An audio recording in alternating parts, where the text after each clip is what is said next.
From the EPAWA headquarters in South Allentown, Pennsylvania, it's time for Weather Weeklies, an informative video of the ins and outs of weather that affect you most in the EPAWA coverage area. The following segment is a weekly video blog, and the opinions of the forecaster do not necessarily reflect the opinions of the staff of Eastern PA Weather Authority LLC as a whole, nor its constituents. Without further ado, here is meteorologist Bobby Martrus with Weather Weeklies.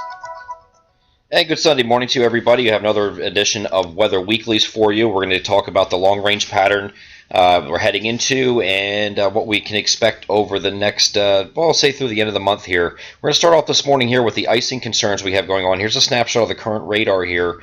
Now, before we get too much into this, now first, there's for some reason some big misconception on the main page, the main Facebook page this morning, and some of us were just getting blasted with how we missed a call.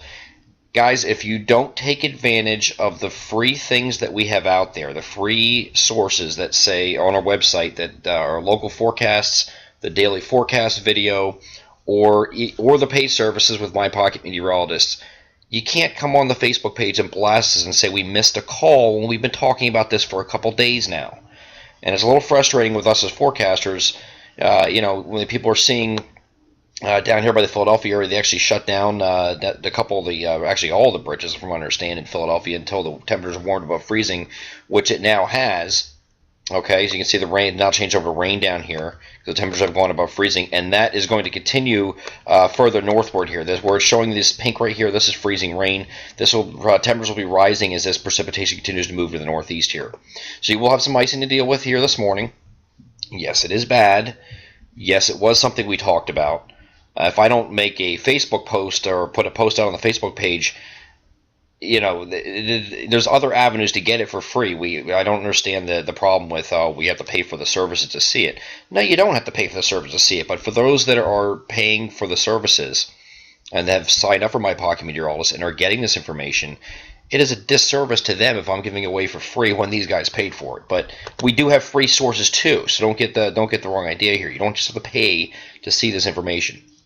Local forecast had this freezing rain and then going over to rain this morning, and that is happening. So just to touch on that, I know most of you that are reading or watching this video are people that actually do care and do take the time to watch the videos.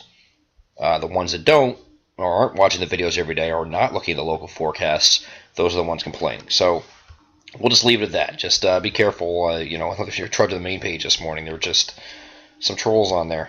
Okay, so let's go to the long-range pattern. This is right from our long-range outlook from meteorologist Mike DeFino, and this was done back here on the 14th. So nothing's really has changed here at all that we're looking at going forward here. We had below average through the 17th. Our big January thaw is today. This is it. So this was a bit of sarcasm for those of you missed it or may have saw the outlook. He was just doing this as sarcasm because there were some long-range forecasters in the country that were sitting here harping about this big warm-up coming. And we were saying, no, relax, the models are incorrect with that warm-up, and it's not going to be as warm as they indicate as we get closer. They're going to go back to the colder idea, and lo and behold, that's what's happening. We're going to call this a January thaw today because it is going to be warm today. I know we have freezing rain this morning, but temperatures are going to get up near 40 in many areas, and I'll show you that here in a second. We'll get back to the January thaw thing here in the next slide. We also have a significant system that could affect us in the 23rd to 25th time frame. That is still on the table. And also, again, on the 27th to 29th. That is still on the table. There's two of them. Okay? And then we have temperatures below average from basically on Monday the 19th, onward through the end of the outlook through February 7th. Below average temperatures during those time frames in those regimes. So it's going to be cold for a while. So the first step when you're looking for getting winter storms in the area, you want to have, we were saying, where's the cold? Where's the snow? It's already January 18th. Bobby, we're running out of time. What are you doing to me? You're killing me. You're sucking me in. I'm not sucking you in. What I'm telling you is that we have a favorable setup here. I'm going to go over that here in the video of what we're looking at that gives us a better chance at getting snow. Does it mean we're guaranteed to get these big snowstorms all the way through February? We might not get another inch the rest of the year. I doubt it. But let's just say it's a favorable setup. It just gives you a better opportunity to win. It's kind of like if the Seattle Seahawks are playing the Tampa Bay Buccaneers, okay? Tampa Bay has the #1 pick in the draft this year for a reason. They have the worst record in the league, okay? Seattle might be going to the Super Bowl again. Maybe, maybe not. All right, so they're a very good team. So if those two teams are playing each other, the odds are going to very heavily favor Seattle to win that game. Correct? I mean, the line's probably going to be something like 10 points or more. All right, but that doesn't mean that Tampa can't find a way to win. And it's the same thing with this. We're going to get into a favorable setup here where the odds are increased exponentially for big storms along the East Coastline, but that does not necessarily mean that translates to reality. So first of all, let's get into, okay, we're going over the long range and the below normal here. Here's today's January thaw. Not much of really a thaw here. I'm going to put this in January thaw time frame here, or call this that, because we're definitely above freezing here, which we really haven't been normally this time of year. You're probably mid-30s right through this area here for normal highs, lower 30s up here, and upper 30s for normal highs down here, maybe near 40. All right, so there's definitely above normal. We'll call this a January thaw if you want to be cute with that. Not really much of a thaw. It's going to go down to colder again on Monday. Now I want to talk about the MADDEN-JULIAN oscillation here. This is the current look at the entire globe. All right, and this is going to be hard to see here. Here's your international date line. Okay, so just follow along with me here. I'm going to try to explain this. I did this in the last couple of videos here. But for those that may be watching it for the first time, okay, here's the international date line. Here's North America right here. Right here is North America. Here's South America. All right, we are right about here. All right, that's our coverage area. Here's Alaska. Florida's down here. All right, so that's that. And then you have the equator that kind of runs across like this. It's not going to be an exact line here because I'm using a laptop and a one of those scroll mouses here, so they ain't really doing too well. Now, what you want to do is focus on for the MADDEN-JULIAN oscillation is a measure of where the convection is in relation to this date line here. So here's this. Here's the convection. Not a lot of convection. This is just the convection. There's thunderstorms, of course. What this does is if you have the international date line here and you have your equator here, all right, what this does is the closer this area of convection is to the date line, you'll get into these favorable phases where you can actually, you're basically, by having convection out here, you're throwing heights at the western ridge, which allows the western ridge to increase like this. And then that, by increasing the western ridge, you have a big trough in the east. It dives down like this, then you get some big storms along the coastline over here. That's the idea with the MADDEN-JULIAN oscillation. That's what the idea is. Now, there's a couple things the models are struggling right now in the long range for a couple reasons. One, you have this cyclone here, this in the Indian Ocean, east of Madagascar. Okay, and you have this typhoon, basically the same thing, just called different things for different oceans. They're all hurricanes. Okay, so you got this is called a cyclone. This one's called a typhoon. Both the same thing as a hurricane. Different side, different parts of the world. The convection here, the models are focusing on this and this, primarily this though, which is throwing out, making it ignore the convection that's around the date line here. And that's what's skewing everything on the models and showing these flip-flop solutions. Sometimes, especially with the GFS. The GFS is not recognizing this pattern at all. I would not use the GFS at all right now. It's not picking up on anything. At least not yet. It might soon, but it's not yet. GFS has not been picking up on the MADDEN-JULIAN oscillation well at all, or the projections. The European model, Canadian model have this, focused a little bit better. So you have the deep troughs and the cold and the snow opportunities both shown on both the Canadian and the GFS, or excuse me, the Canadian and the European model. Here is a look at what we showed last week with the MADDEN-JULIAN oscillation. I'll get into what these phases mean in a minute, but see they're all numbered here, 1 through 8. Your phases that are favorable are right here, and right here. Okay, 7, 8, and 1. Those are your favorable phases. This line here represents an actual as of last week, okay, up through the 10th. So we were in phase 6 last week. And then the GFS had this going this week, going almost to phase 7, and then crashing in the circle of death. Well, that was completely and utterly incorrect. Okay, and I'll show you that now. Here is the current this morning. Now, I'm not going to use the GFS because the GFS is garbage right now, so we're going to use that. This actually, again, the GFS had this going from here down to almost here and then crashing the circle of death. The actual is this red line here of what it actually did. It kept going right into phase 7 like we thought it would, and now it's about to go into phase 8. And here is the model projections on the statistical models, which have been handling this better, which now have been going to phase 8 and then phase 1. So these are, again, 2 favorable phases here over the next couple of weeks. All right, so we're going to keep the idea that the GFS is just full of caca here. We're going to forget about it because it has been, and it's not picking up on what's going on right now. Why are these phases significant? All right, we said phases 7, 8, and 1 are important. In order to get the cold and snow, here's phase 7, here's phase 8, here's phase 1. You see the pattern here? These blues are all represent colder than normal temperatures. All right, and then if the other phases are warmer phases. Phase 2 is still not too bad. It's a little near average or slightly above, but you got to remember that near average for this time of year means mid-30s. Okay, so it's not terribly warm or anything. All right, this isn't too bad either.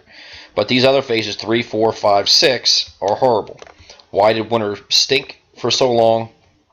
Go back here, and here's where we were. Here's December, from middle December on, December 15th.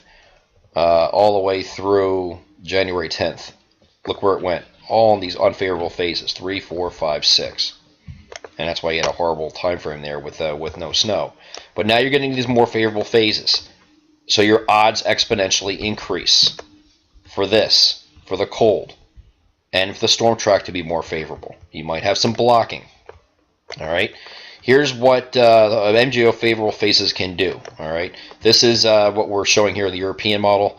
Big ridge out here in the west, big trough in the east. Okay, big storm signal right along the east coastline. Signal, not storm, signal. All right, you can also get some blocking up here over the top, either by virtue of a 50-50 low or the NAO going negative. We don't know if we're going to have the NAO yet. We haven't had it for the last couple of years. I wouldn't be surprised if if we don't have it again. But there's some things that can lead to blocking that are they're MGO related also. So we'll have to see. We just need the jet to slow down and amplify. If it amplifies, we give ourselves a chance. All right, let's get into here's Sunday's storm. Here's a current look at what we're looking at this morning. All right, here's the area low pressure here. This is very well projected by the European model to be about this strength at this time. So I don't find any reason why to think that the European model taking up here through New England, Vermont, and Maine, and strengthening it as it moves to the north here and pulls away from our area, is not going to continue. I have no reason to believe that. What this system does, though, and where it sets up for next week, sets up what is going to happen next for Wednesday. Yes, Wednesday. We have another system coming in Wednesday. This is going to be a clipper system. Now, here, I'm going to move it up here. So it says, so this is what the storm does, and it just blows up just over southeastern Canada here, north of Maine here. It kind of sits here and spins for a little bit. What that does, there's high pressure trying to come in behind it. Here's your high pressure. All right. So since you have these two features here, everything has to go around this. What this does by being in this position and this being in this position will force your energy that's coming down here. It doesn't look like much here. It's going to actually force it further to the south, and to go south of the Mason-Dixon line like this, and then out to sea. If you have it dive further south, we can tap into more energy with this. The further south it digs. If you can't go too far south, because then DC gets hit with snow, and we're sitting there watching them get snow too, and we're just cold and dry. All right.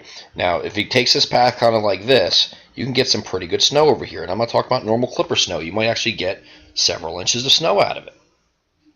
2, 3, 4, 5, 6 inches of snow. I think the European model last night, or Canadian model last night, actually indicated we get more than 6 inches in some places. This is for Wednesday. So we'll have to keep an eye on this. And what this system does will force everything downstream to behave in a certain manner, including the system on Wednesday. All right, so here's what the Canadian model does for Wednesday. The European model is very similar. It does force it further south like this. Here's your area low pressure, and it continues to ride out like this. All right, brings snow here on the northern side here, and we get a pretty decent amount of snow because we are cold enough for snow. So we're going to watch Wednesday closely. That's our next legitimate shot at snowfall, okay, for this area. It could end up being sheared out. It could end up further north and sheared out like the GFS has, because GFS is not impressed at all. And if it does that, then we might just be talking about snow showers, and that's it. Next thread is going to be the January 23rd to 25th system. Now, the models are still all over the place with this. They went back and forth from big storm to a slider system. It kind of goes out like this. Here's the Canadian model showing that. This is probably the closest of any model. Some of the ensemble models are still bringing it up here, closer like this, which, of course, will have bigger impacts here for our area for snow because the cold is going to be there. So no, we have not given up on the 23rd to 25th time frame. A lot of things are going to happen. Wait to see. I don't think the models are going to figure out this system in this 23rd to 25th time frame until at least Monday. Then the models will start figuring this out. It has to figure out what to do with this storm that's going on today, and then it'll kind of just move everything else downstream. Everything else gets affected from Wednesday. The storm today, there's one on Wednesday. Every one of these storms that are coming along here have a chance to be a 50-50 low. 50-50 low is a low that goes up to 50 degrees north, 50 degrees west latitude, and will actually act as a block for the next system, which will slow it down, amplify the jet, and bring it up the coast here and bring a potential for snow. Again, potential. All right, same thing. January 27th to 29th is our next time frame that we outlined in long range. Same deal. Storms trying to come up here in the lakes. It could be out here like this, like the ensemble suggests. Could have a big snow event here again there. So if one doesn't produce, the other one might. All right, so we got a couple shots here. Wednesday, then you got the system between the 23rd and 25th, which is this Friday, Saturday, Sunday. And then again, we're talking about beginning and middle of next week. The following week, I should say. All right, that's this one. So, there's definitely some activity going on here. One of these could have the ability to produce at any time. You're going to have potentials. And we're going to be in this colder pattern. And we show that on here. You're going to be in this colder pattern. See all these blues and greens in here? This is cold air. So anything coming into this, you would have to think would have at least a good, legitimate shot of being snow.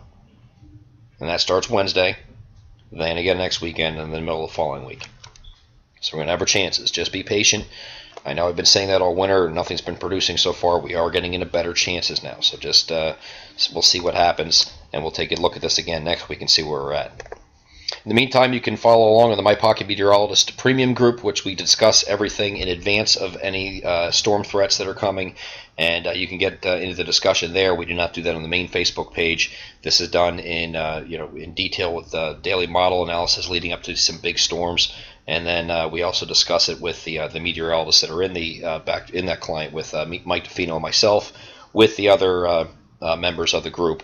And right now it's about 350 people, so we have a good amount of people there sharing information and asking questions and learning. So it's a really good time. Check that out. Click on the My Pocket Meteorologist button below this post, and it will take you to the pay options for that for this winter.